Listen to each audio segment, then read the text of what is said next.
Eto guys, yung hipo natin na isasahog natin mamaya.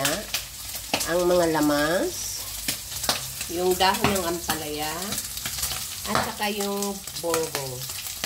Ginisa ko muna ang baboy para matanggal yung konting taba. Ayan. Looking good. Ayan na guys, tanggalin na lang muna natin. O diba guys, ang daming mantika. Tanggalin natin yung mantikang iba. Tama na yan na mantika.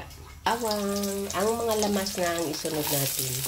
Ayan na guys, smells so good. Lagay natin yung ating kamatis.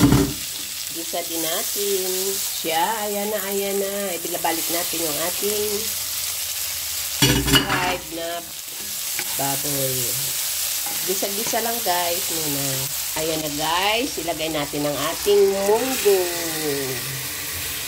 Ayan.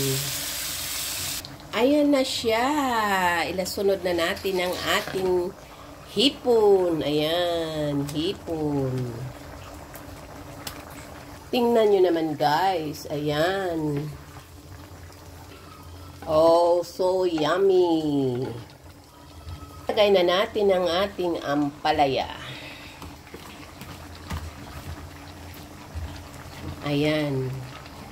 Luto na siya mga guys. Ayan, ang sarap naman talaga ng ating munggo with ampalaya, dahon na ampalaya, may baboy at saka prawns. Yummy!